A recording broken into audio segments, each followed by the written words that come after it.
This week, true crime takes center stage as Madison Opera presents the world premiere of Everlasting Fate by Madison composer Scott Gendel. Based on the true story of the 1897 Greenbrier ghost, Everlasting Fate is a ghost story, a thrilling drama, and an all-American opera. Don't miss your chance to see it on February 13th and 15th in the Capitol Theater. Tickets at madisonopera.org. Our local farmers are getting ready for the growing season ahead, and now is the time to consider signing up for a CSA, or a community-supported agriculture share. A CSA share is like a subscription box to the freshest, most flavorful food your local farm has to offer. When you join a CSA, you invest in the farm at the start of the season, and in return, receive a share of the harvest throughout the growing season. Find your farm today using FairShare's interactive farm search map at csacoalition.org/farm-search. This is CityCast Madison.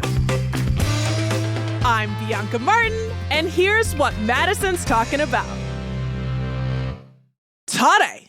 Is Madison a good city for singles? Valentine's Day is this weekend, and I know some of y'all are looking for your sweethearts in these Madison streets. Wallet Hub put out a study that says that Madison is one of the best cities for dating and for singles. What's your opinion on that, your reaction?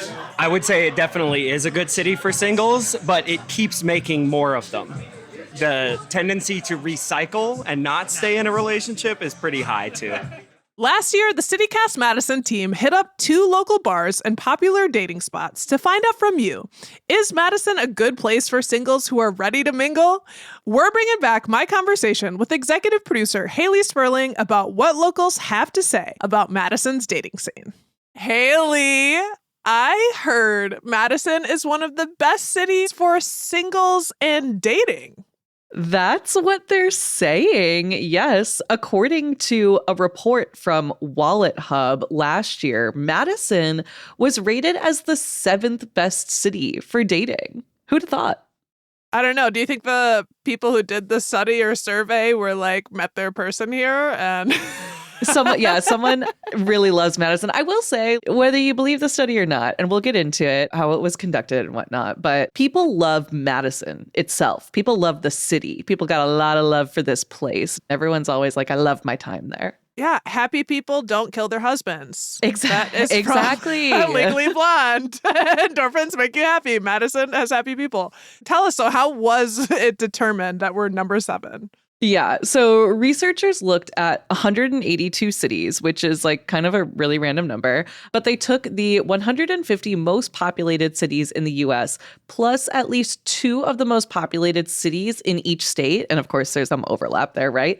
And they compared the cities on 35 different metrics across 3 categories. And those categories were economics, fun and recreation, and dating opportunities. So breaking that down even further, when I say economics, that means how affordable is this city's dating opportunity? What's the cost of dining, housing affordability, household income? I know they looked at the price of dinner. They looked at the average price of drinks and beer and wine. And of course, Madison, there's a range, right? You can get a $14 cocktail. You can get a $4 cocktail, and they will get the job done all the same, right?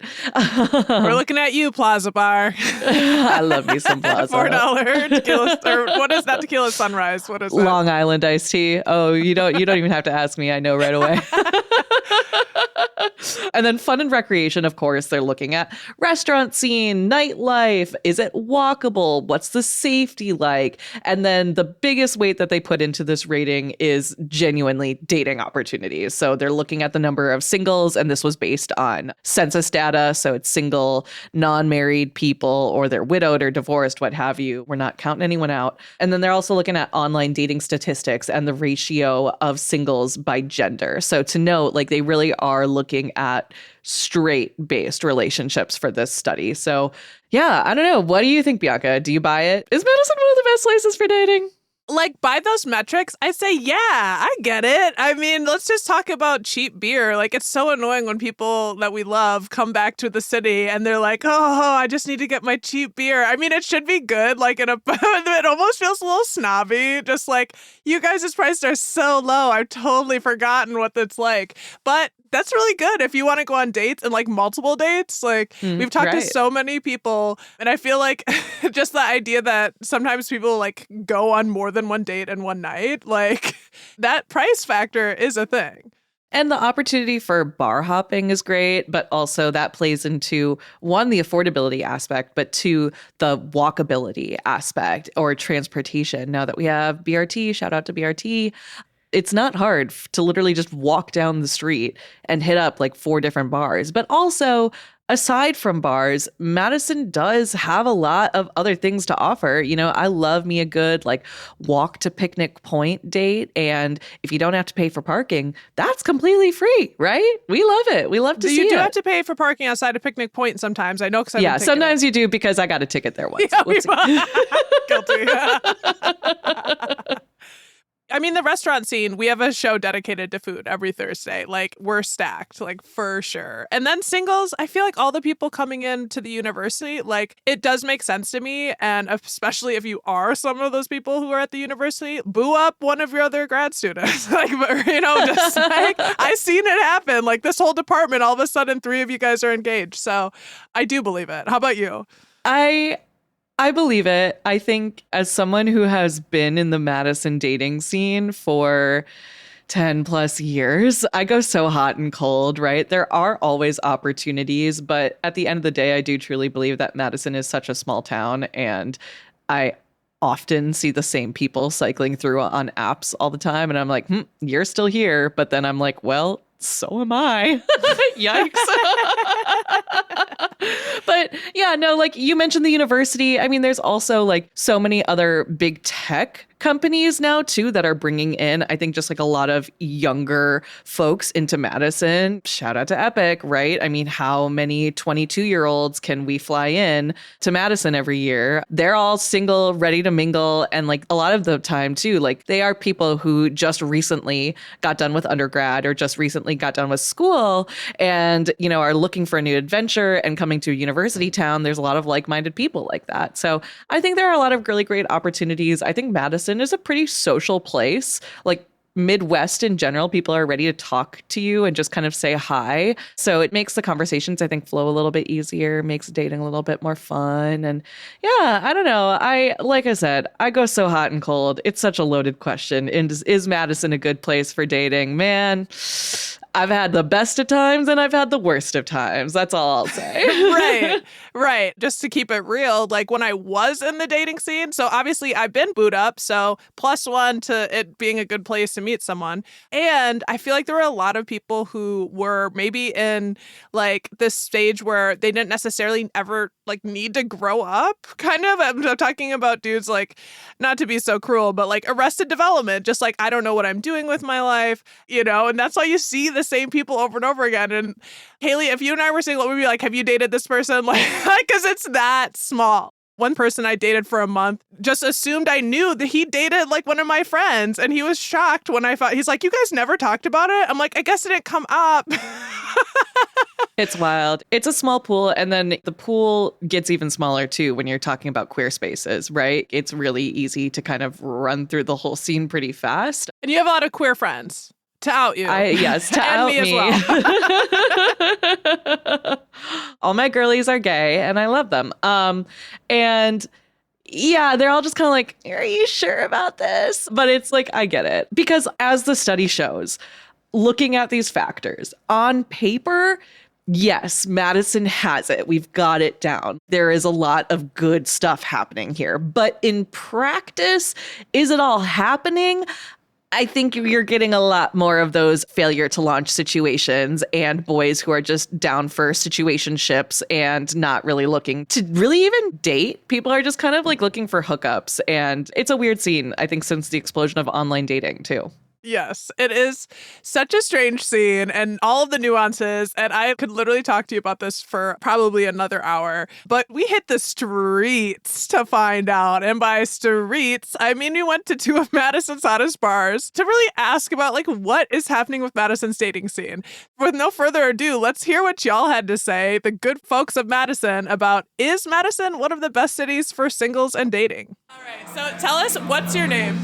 Jordan. Jordan, and how long have you been in Madison? I have been in Madison cumulatively like 6 years, but most recently this time, just under a year. Yeah, so I mean, I'm not single, but for my friends that are, they would disagree with that statement. They would say that their Hinge is pretty dry, and if you're like a recent alumni, then your addressable market gets a lot smaller. So they seem to be going through it and kind of enjoying it, but haven't had too much success so far. My name is Sean. Sean, and how long have you been in Madison? 3.5, 4 years. Through the nature of the people that I work with, we're a lot of like transplants from really like all over the world coming in, and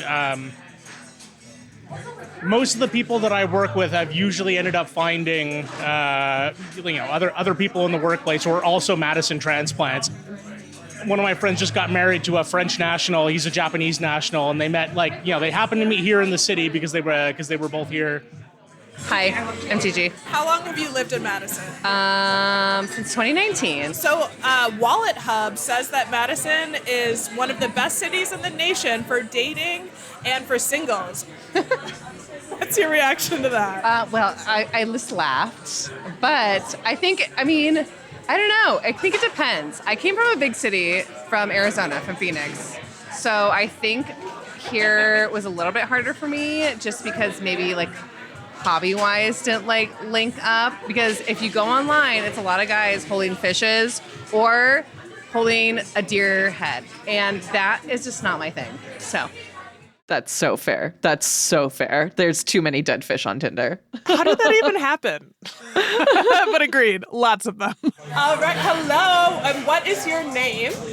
Erica. I've been in Madison since 2018. I'm in a relationship now, but when I was single, it was, I don't know, even my friends struggled, So there are just like a lot of different circles of people here, and you have to really expand outside of your circle to really meet somebody that is somebody new, because it is a very intimate city as well. If you're not looking for dating your friends, then you really do have to expand and try new things and go to different places to meet new people. Yeah, how many bars do you go to, Haley? And it's like, I've dated 5 people in here. Yeah, sometimes all here. All at once. I'll be in a place and I'm like, immediately I need to leave. Immediately we have to go. I'm Monica. I went to college here, so that was since like 2011, 14 years. I am single. I dabble in and out of re-downloading and then deleting Hinge. And occasionally going on dates when I re-download and then deleting. I would say the majority of my friends in Madison are not single. The majority of my friends in Madison are in like long-term stable relationships. It might depend on like, I feel like it's a little bit different between like my like maybe like straight friends and like my like more like queer friends. Like more of my straight friends I would say are in like long-term, either married or like long-term partnerships. It seems like those friends want to like settle down and buy houses in Madison and like, I don't know. There's like it feels like a smaller pool on that all they are single and looking to date. I think I have like 2 other friends who are single but like we'll send each other profiles and be like, have you seen this person? Have you gone on a date with them? Like, are they a yes or are they a no? And it feels weird. And we joke that we call it like fishing in the same puddle. I'm Anna. I pretty much grew up around this area, so I've been here my whole life. I say like yes and no. I do think that it's really good for the aspect of dating multiple people and being like really fluid. I think people here a lot of time are interested in dating lots of people and they just want to have fun and get to know people. But like, I'm more of somebody who wants to date in like a committed fashion, like one person. And I think that is hard in our dating scene. Like everybody's more looking for casual. Someone cue Chapel Roan's casual, knee deep in the passenger seat.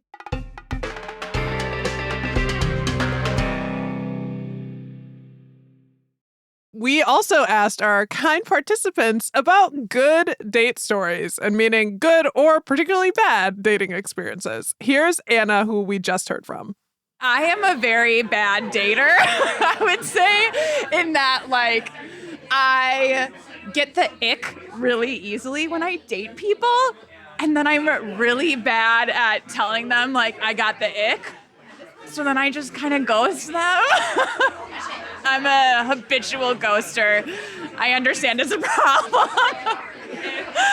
If people get like, okay, I know I just said that I was a committed dater, but if people like after the first date are like, oh my God, like you are the greatest, spend the night, like I want to date you like real seriously, I'm like, whoa, I do not know you well enough for that. Like, do I want to commit to dating you? Like, yeah, but like, let's talk about the serious stuff after like, I don't know, at least 2 weeks. Like, come on. That's so real. Everything Anna said. Oh my God. But girl, we are leaving ghosting in the past. We're leaving it behind. I've seen an article that says that ghosting can be important. I think that like there's a time and a place, right? I'm a big fan of a gentle text to be like, hey, I had a good time. I'm not feeling it. I'll see you later. And sometimes I think there are those I've had a couple of relationships that just kind of like fizzle out where it's like, you don't text back. I don't text back. Did anyone really ghost each other? I don't know. My rule of thumb, though, as someone who also really easily gets the ick, if I had a generally good time, I do try to always say yes to a second date. That's a good rule of thumb. And then this next one is Gigi, who we heard coming from Phoenix, who's like, I'm not about them dead fish holding men. She had a really good date. Oh my God. I dated a guy once and his car was a hearse. So a whole hearse. Yeah. That's incredible. Yeah. What did you think about that? It was like funny at first, but then I was like, okay, I'm good.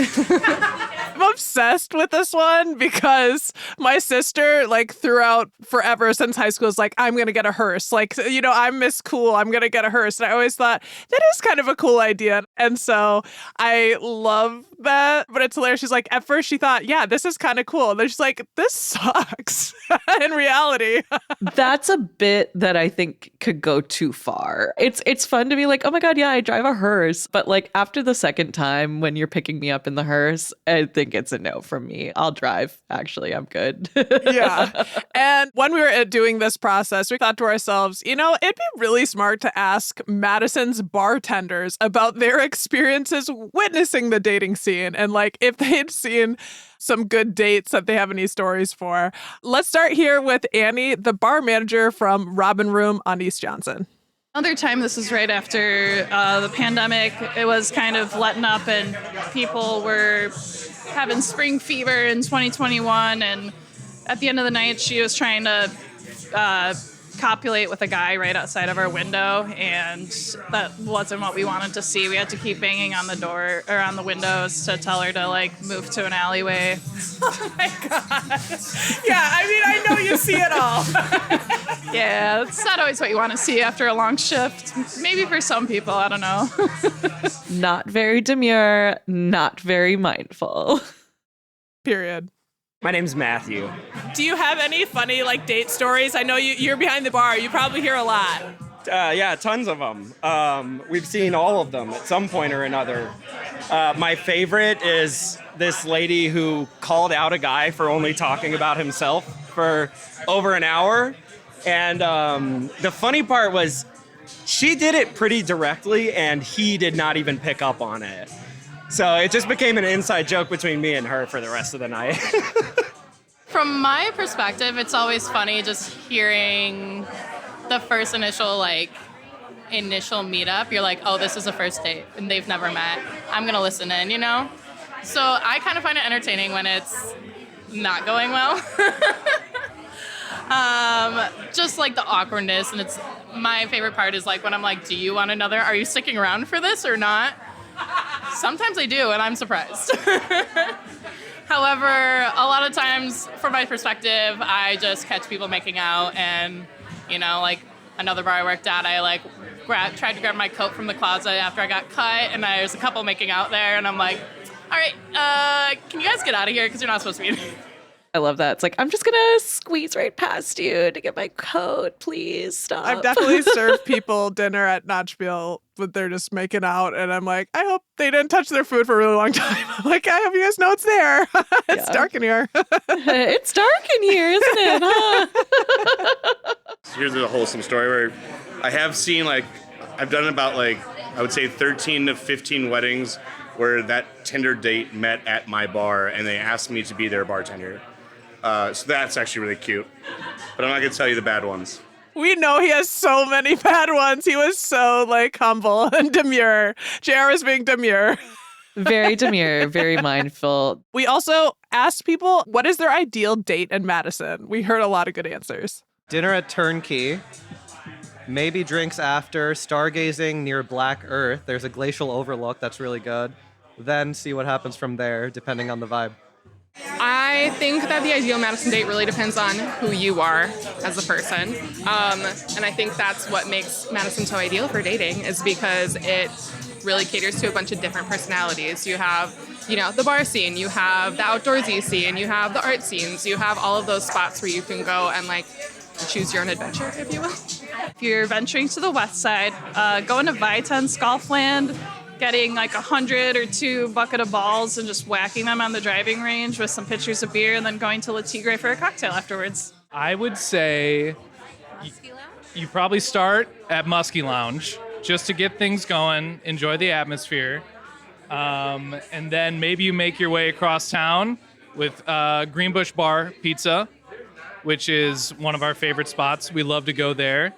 And then probably end the night over at Ounce by Ounce for a drink, and then probably call it a night from there.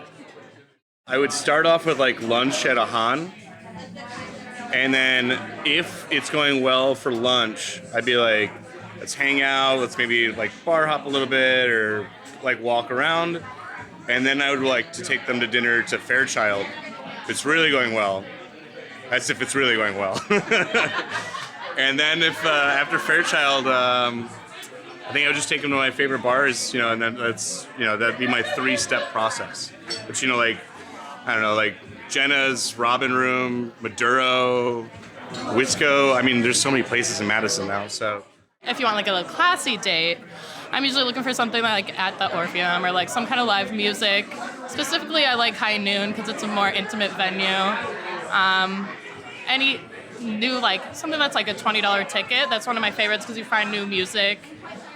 And then typically dinner is always involved. So we've been going to a Han as well, which is delicious. Or if we're feeling it, Fairchild, and get some, like, pair some wine with the food. That's one of my favorite things too. And then, I mean, being in bed by like 10:30 is my favorite part. So. What is the ideal Madison date for you? Oh my God, I'm the worst person to ask, dude. I think there's too many expectations or like pressures to have this whole thing like planned out and go do some activity that you've never done and pretend to be interested in, which is like you're starting a relationship on the foundation of lies. Those are some great places. There's a lot of great recommendations in there. I love Rob's honesty. I just snort laughed like listening back. But he's so right. Like, you don't have to put pressure on it, And I think you kind of hear that throughout some of those recommendations too. Like, there's some sauntering, there's some moving from spots, kind of feeling the feels. People are really shouting out Ahan and Fairchild, very date spots, I guess. Yes. I do love a brunch date. I'm not going to lie. I think my favorite would be brunch at Sardine. That's always a great way to start. And then if it's going well, you can either go up the street toward the Capitol, bounce around the square, or down the street to Willie Street and bounce around over there. So many opportunities, shops, bars, of course, more restaurants, things to do, people to see, sights to behold.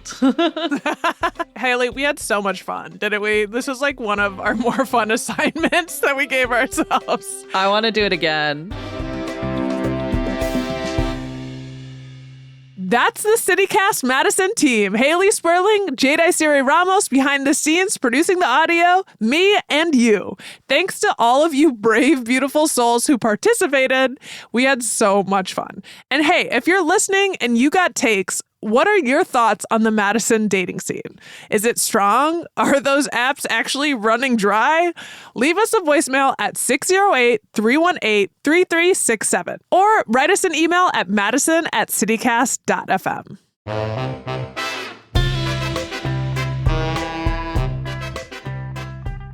That's all for today here on CityCast Madison. I'm your host, Bianca Martin. Don't forget, you can support the show and get great perks by becoming a CityCast Madison neighbor at membership.citycast.fm. And if you enjoyed today's show, why not share this episode with someone who's single and ready to mingle? Alrighty, we'll be back tomorrow morning with more stories from around the city. Until then, take good care and thanks for listening.